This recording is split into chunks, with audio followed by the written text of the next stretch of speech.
What's up, everybody? It's your girl, Lynette. What's up, good peeps? It's your boy, Stanley. And we're here to do the recap of the Have and Have Not Season 3, Episode 4. Finally!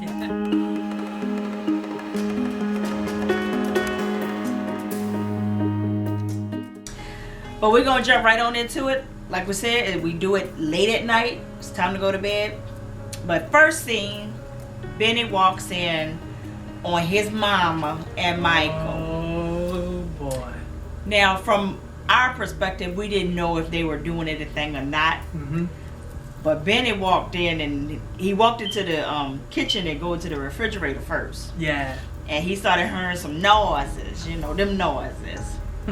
So he went to check out the situation, and Michael was on top of his mama, and he lost it. He's like, I mean, he was going off. But that's what they get. What you open the door for? Yeah, first of all, he should never even open that door. First of all, me, if I heard my mama, them up in the room, moaning and groaning, I wouldn't even open the door because I would have been afraid that I would have saw my mama's hind paws in the air, and I'd be damaged for life. Be damaged right now. Scarred. Couldn't get over that because you can't just erase that out your mind. It's there forever. Once you see it, that's Stop it. talking about it. Yeah. Next. Go back to Jeffrey's apartment where him and Candace is still having this conversation about the Wicked Witch of the Dirty South, his mama. Yeah. And she's pretty much like, Jeffrey, what in the world does she have on you that every time she comes around, you get the shaking? Mm-hmm. You just can't do anything. So in so many words, he told Candace, you gotta go. Yeah. You can go to the hotel. I'll help pay for the hotel. I'll get you a cab. But you can't stay here. So Candace was like, you need to stand up to your mama. Yeah. Break her back. Do something. Mm-hmm. But you cannot live in this lie based on her holding her money or whatever this car is over your head. So she tries to get out of him what is the deal about the car. And then they started playing a little tit for tat. You tell me something, I tell you something. Yeah. Jeffrey wasn't willing to give up no goods about this car. Yeah. So Candace was like, I'm not going to tell you what I know. Mm-hmm. But in so many words, Jeffrey was like, how did you know about my dad staying at the hotel? And I'm still trying to figure this out, but... Yeah, I think she's just making up some stuff because... But she can't because she knew. So she said she had Maggie Day followed so that she can get her phone stolen. Yeah, I'm thinking she's making up that thing about Maggie Day. Yeah, so it was weird. That ain't connected. Yeah. Unless I'm missing something that's not connected. Yeah. So then we switch over to the campaign headquarters. Of course, Maggie, and I cannot remember the guy's name. Is it Justin? What is his name? Oh, the other gentleman? Yeah, they just talking. Yeah, I think it's There really was nothing going on, just talking about the turnout. They had somebody that flew in that was like, I'm going to get my 4 questions out of Jim. Make sure his son is here. All this old kind of job. But there was really nothing really major going on. So then they flip back to the scene where it's Hannah and Michael. After Benny has stormed in on them. Yeah. So... they go through the whole apology. I'm sorry, I was weak. He was like, I'm not sorry.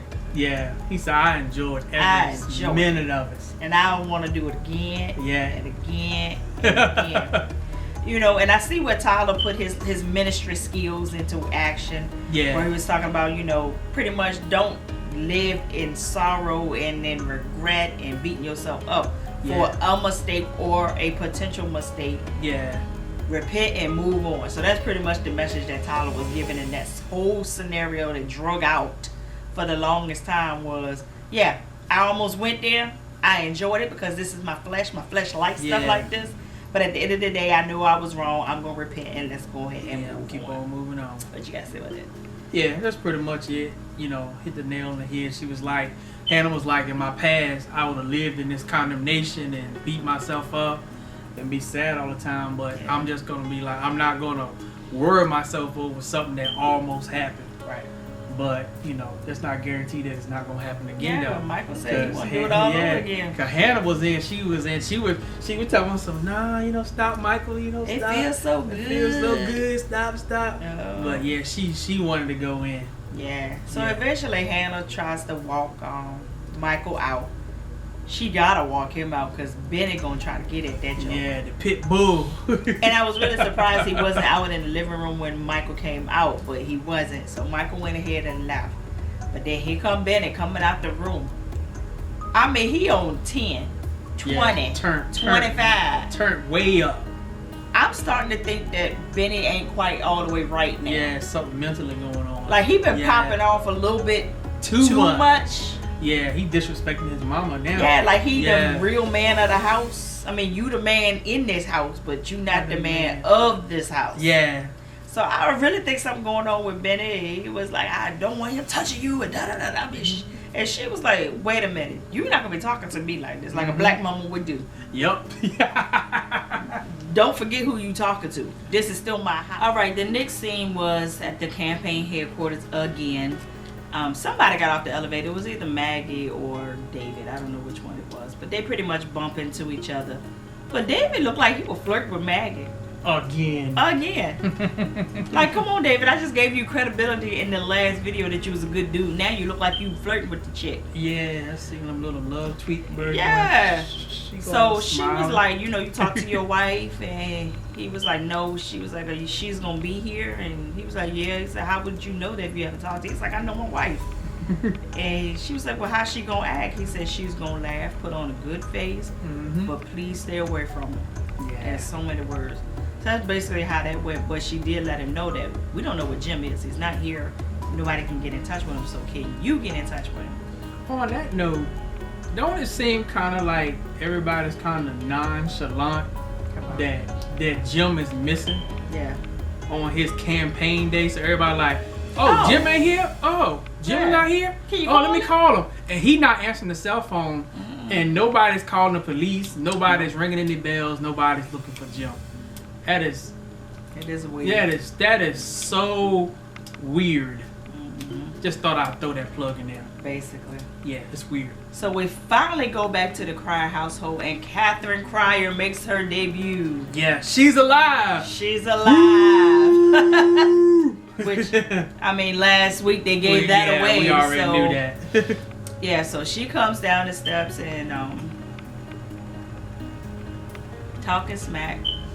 I mean, she woke up like a barilla. Yeah. Just coming on out of her sleep. She's talking to Celine, you know, talking about where's Jim. Celine is being real Celine. I don't know, he's not here. I don't know, he might have left. You know, this Celine goes on to let her know, oh, Wyatt has drank 2 bottles of scotch. So of course, you know, she flips her lid and tries to go look for Wyatt. That's when it just this is when the whole episode just made a turn for me. All of it just went straight to hell. It went straight to hell. Fast. So she confronts Wyatt about the drinking and all of this stuff. You got to do what Wyatt did. Well, no, first of all, because she was telling Wyatt that you need to get ready to go to this campaign. Yeah, get ready to go to the campaign. And he said, I'm not going. And you know, Katherine Cryer ain't gonna back down. And she was like, oh, yes, you are. I'm gonna call your dad. Yeah. But I'm probably getting ahead of myself. But I think you are, but it's fine. But it's all good. But all in all, he was trying to make him go to the campaign. And he did not want to go. Didn't want to go for nothing. But when she said, I'm going to let your dad handle it, she called the dad, but the cell phone in his pocket rang. So she's like, what are you doing with your cell phone, with your dad's cell phone? He said, well, he must have had dropped it on the front step when he went out to go screw Candace. But Katherine Cryer's face was priceless, because at that point, he started going in and telling her about Celine, the sun, and all this stuff, and so she was all this was broke up in the face. All that was broke up. So at this point, he had went and got some more scotch, and she was like, "No, I'm not gonna let you drink that." And he was like, "Yes, I am. Now get out my way." Get out my way. So he just went straight disrespect to his mom. Just straight disrespect. Straight disrespect. So she tried to kind of block him a little bit, and he was like, "Get out of my way. Leave me the hell alone. Go to hell." I was like, what? What? First of all, Never. my mama would have took these 5 knuckles. I'm telling you. She would have wore my hind paws, like we say in the country, hind paws out. What these kids get off this day that they just can raise their voice at their mom and their parents, and cause stuff like that. They get away with it. Man, we wouldn't have got away with that stuff. So she said, "Where did I go wrong with you?" He said, "All of it." All of it. he said, "I'm a recovering alcoholic, and it's alcohol everywhere." All in this house. All of it. Go to hell. Go to hell.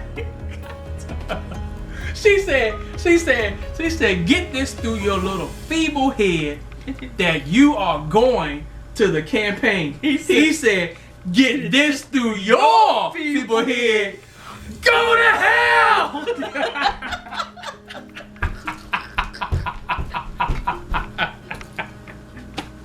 I think I rolled off of that thing.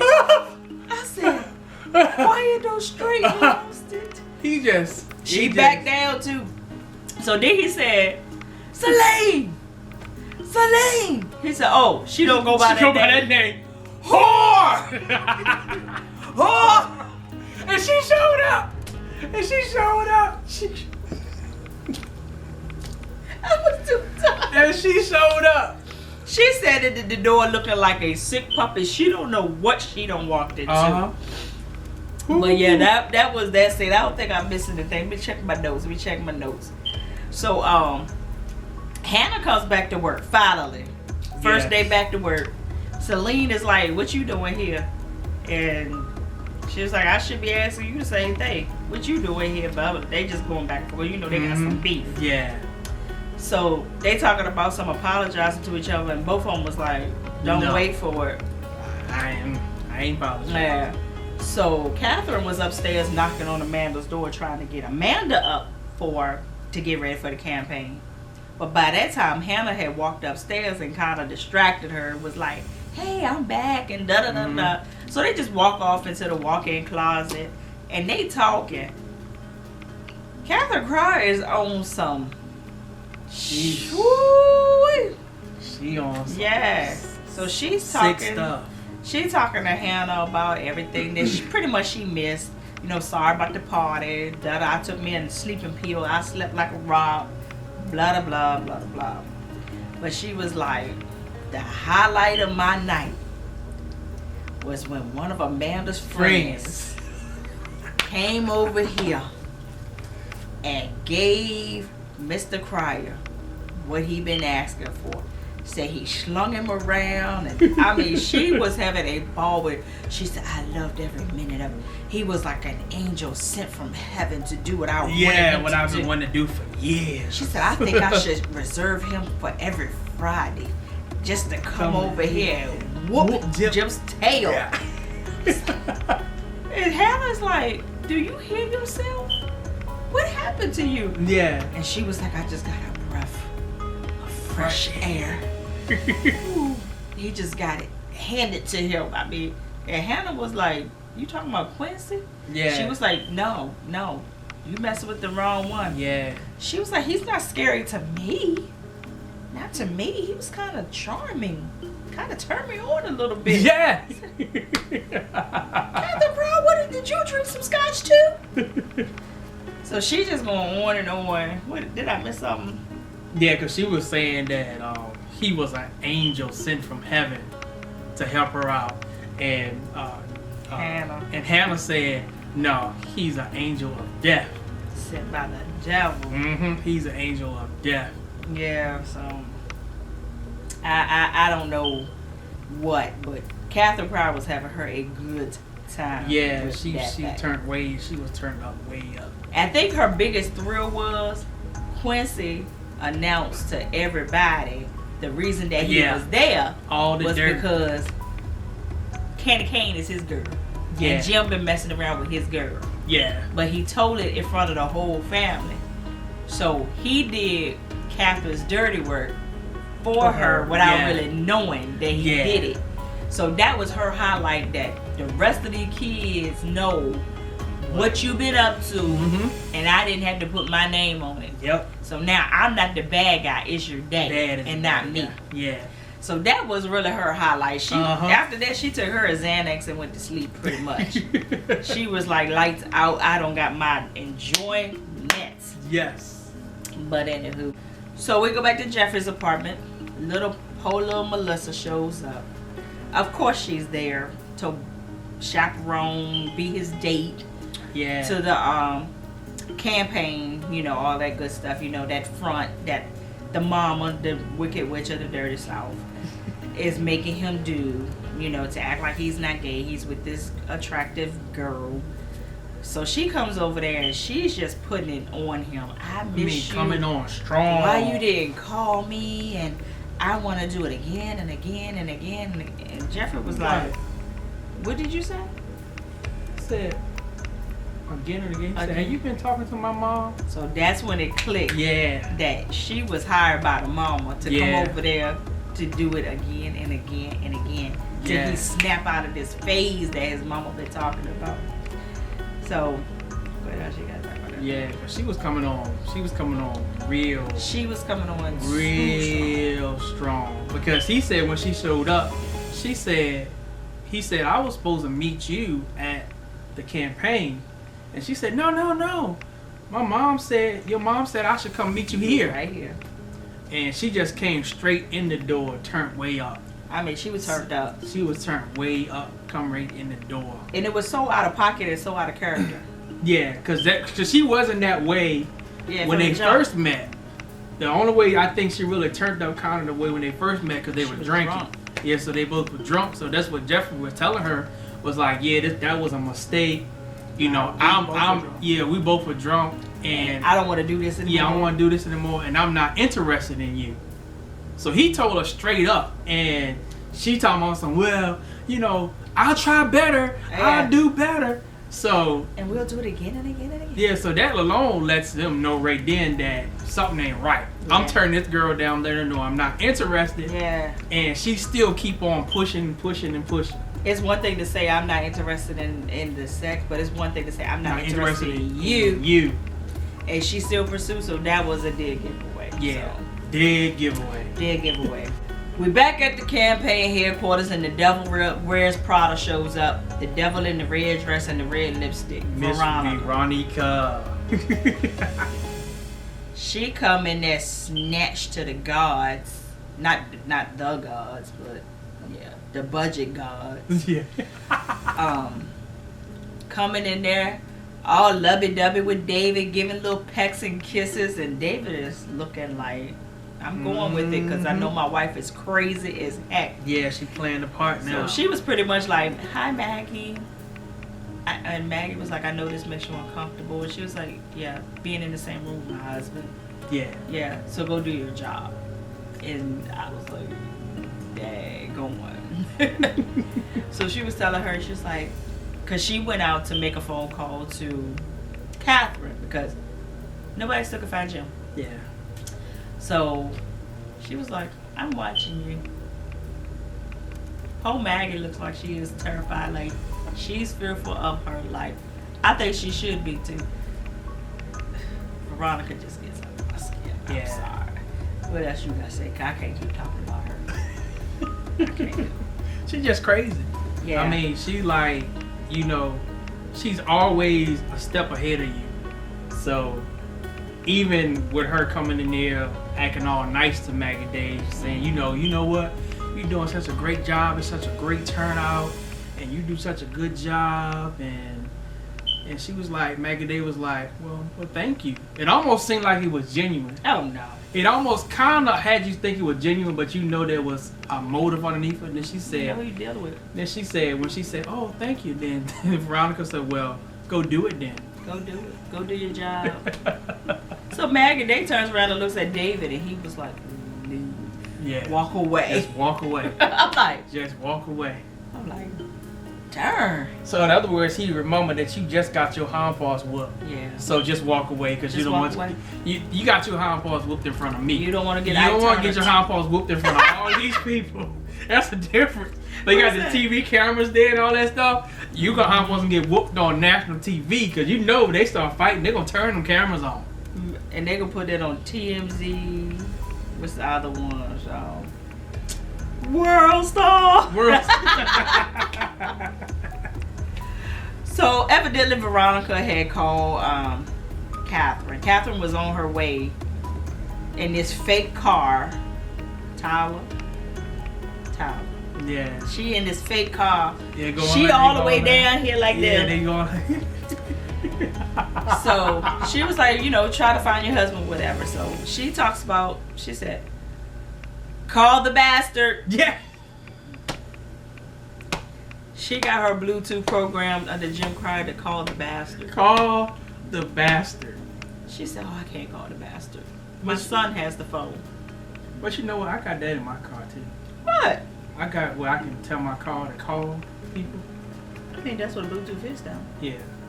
But maybe I should do that to some people in my car. No, you better not. We be vlogging and it'll be saying, Pastor calling, Pastor calling. You better not. I'm gonna do it because it's funny. What's my name gonna be? Call the sweetheart. You better lay it on thick. That's gonna be what it's gonna be called when she's in the car. When she's not here, I'll tell you what it's gonna be when I'm just in the car. If he don't show up for episode 5 next week, you know it didn't work out for his behalf. Yeah, well, the evidence is on camera. I got rights to the camera. I can pull it. But anyway. My girl. My girl. Ooh-wee. When what? Ooh-wee. Candace shows back up. Candace. Oh yeah, Hey. in the dirty basement. In the dirty basement. So she goes down there. She's still messing with poor Jim in that basement. So she's talking to Jim. I mean, she's still going in on him a little bit. She wasn't as bad on him as she was last week. I mean, the man ain't got nothing left. Yeah, he had the rock bottom now. So he was begging this time to sign the paper. She didn't even bring it up. He was please let me sign these papers. Please let me sign the papers. But I already knew Jim was gonna try something. Yeah. And off cuff, Jim Cryer, which I can't remember his real name right now, he was on Steve Harvey Morning Show this week. So he had already let us know that Candace wasn't gonna kill him. Yeah. Which kind of made me hot. But we knew that. Yeah. We knew that, but he got on radio and he said she should have killed me when she had a chance to, but I'm gonna get really good revenge on her. And I'm like, don't tell me that, because I'm watching this. Yeah. But anyway, so he was begging to sign the papers. And he was like, I need my hand free. And I'm like, I know she not gonna fall for this. I know she ain't gonna fall for this. Soon as she put that daggone key in that handcuff, he choking her. Slam out. In the chokehold. Because she had told the men to go upstairs and Ward go upstairs. Yeah, so he choking her straight out. And I'm like, Candace, you was too smart for that. You knew he was gonna try something. Mm-hmm. But she took that heel and she pressed that button and shocked the living daylights out that joke. Yeah. She said, I'll kill us both. I'll kill us both. She had him up there jumping around. You remember Marv on Home Alone? Where he got shocked down in that basement where he was trying to turn that water on? That's what he looked like. He was like, ah! Poof! Ah! It brought him right back around. Brought him right back around. The joke said. Yep. And he went on and signed them papers. So he was like, it's not official until I show up in person at the bank to make the transfer. She was like, I know how this works. You're too busy to go to a bank. You have a personal banker. What is your personal banker's name? Yeah, y'all go play golf together. So she calls him on the phone, hands the phone to Jim, makes Jim authorize the transfer. The $7.4 million. But But she did eventually uncuff him, but she was smart enough to call War down. Yeah. Because he wasn't going to try nothing with War down. So they went ahead and did all this stuff. And he was like, can I please leave? Can I please? Because he's still trying to make it to this campaign. Yeah, y'all. he really wanted to get to that campaign. He wanted to make it to this campaign. So she was like, you need to clean yourself up. You really do. You know, da-da-da-da. You know, because they don't have their way with Jim. Poor Jim. Yeah, he dirty. He don't got violated in all kinds of ways. Yeah. But she was like, yeah, because I have a suit and hair products upstairs waiting for you. And I'm like, what is this chick getting ready to do? Yeah. I'm like, is she going to get dressed and they going to go to this campaign together? I think that's what she doing. That might even be the case. So she But they can't say nothing though if they do. Right. Yeah. So she telling him, you know, go ahead and get in that nasty, filthy ghetto shower. So he in the shower. He been in a long time. We actually thought he had slipped out the shower because he was in there for a long time. He was in there for a long time. So they pretty much, you know, her and War down, they talking about future plans, what they trying to do, how she not scared of Quincy, because Quincy not gonna find her, blah, blah, blah, blah. Which I'm really surprised that Quincy did not catch her coming out of Jeffrey's house. If he was so called on his way. Yeah, what happened to that? What happened? Because I was looking for that part to be in there this week. Yeah. Yeah, so I guess Quincy is still on his way. He probably broke down in that M&M brown car, that Cutlass or Oldsmobile. Yeah, so. Because he could barely pull off last week. Uh-huh.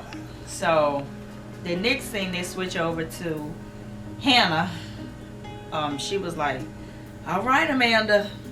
Your mama said if you're not up in 30 minutes, they get you up myself.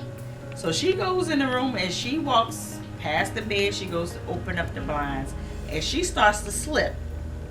When she starts to slip, she looks down and she sees that she is slipping in blood. Yeah. And that her hand is resting in blood. She screams and she hollers, and we pretty much know that it's now Amanda. Yeah, Amanda shot herself. She laying in the bed, but they made it look as if blood was still pouring out of her head. Mm-hmm. She killed herself in the middle of the night. She done been to sleep, had arguments, Wyatt done drunk 2 bottles of. She done bled out. Yeah. So that ain't realistic. But anywho. But at the same time, we all knew that she shot herself. Yeah, after last week's episode, we knew. Yeah, we kind of like put it off. From the beginning, I said that I believe she shot herself. I was trying to believe that she didn't because it was the obvious. And Tyler never does the obvious. So it would have been obvious that she had shot herself. So that's why I thought that she didn't shoot herself. But, well, no, I can't say that. Because I was ready to say, well, maybe it might not have been her. But, yeah, it's... Unless it's somebody look like her. Yeah, so... Yeah, so that ends episode 4. Yep, that ends. And next week is going to be the week. It's going to be turned up next week. Yeah. Tyler is taking us on these highs. Like last week was like a high. This week it kind of was a lead. Yeah. Next week is going to be a high. Mm-hmm. So I don't know. But I'm getting ready to go to bed. Y'all should be going to bed too. Yeah. Or if y'all see this in the morning, good morning. Yeah, good morning. Good morning to you. And hopefully you're not watching this before you watch don't ever do tonight's episode. So we always want you to watch the show, then come back and do the recap. Right. Or if you have not been watching the show, this is a good time to start. We only on episode 4. So you can actually go online. Some places have online now. Tyler might not like that you can go online and pull them up. But it's always like a day behind. Yeah, so it's like a day behind. So you can go online and search, have not season 3, and you can kind of catch up to where we are now. Then start watching it, so that way you can come back and listen to the recaps, and then you can comment and let us know what you think of the episode. Yeah. Because that's what makes it fun. And let's do something a little different this week that I didn't think about. I don't know why. But when y'all see these, like, share on Twitter, and do at Tyler Perry and at Tika Sumter. Yeah. Great idea. Get them involved. Yeah. Tyler Perry, believe it or not, he follows people that does reviews. Yeah. On his shows. I would love to get a call from Tyler or an email. I want to be in one of them scenes. I ain't even gonna be lying to you. I know that's right. But if you are watching this right here, Tyler. Hey, Tyler. We say some stuff, but we love the show. We faithfully. Don't try to flip it now. Yeah. Tyler, you be messing with people's emotions. Yeah, I mean, yeah, he be messing with people's emotions, but we still love the show. We still addicted. Oh yeah. So we've been riding with you ever since Medea goes. What? Yeah. The first play. Yeah, the first play. I don't remember the name of it, but you know, we've been with you since. Yeah. Since been pimping, since been pimping. We've been with you. Yeah, we've been with you since you've been pimping out Medea. Yeah, so we appreciate you. We appreciate you. Yeah, we might say some stuff that you know, some bad stuff about your stuff, but I'm saying that bad about it. I mean, I'm talking about as far as in the reviews, or maybe work. you could have did this, maybe you could did that, but I guess it's easier. You know, us saying what should be done when we not writers. Yeah, because that's what we do. Yeah, but that's what we do. But you understand. Look, I ain't got your money, so I can talk. You can sue me. I ain't gonna get. You can't get nothing. You can get this house. But that is tonight. Like my wife said, don't forget, like this post, share, like this video, share this video, subscribe to our channel. Make sure when you put it on Twitter, do at Tika Sumter. At Tika Sumter. Yeah. And at Tyler Perry. And hashtag having and have nots or HAHN. Yeah. I think I got it right that time. Yeah, I think you got it. All right, until next time, you guys. Same time, same place. Straight from the dirty South. VA. It's my home. 2 up. 2 down. Holla. Holla. It's over.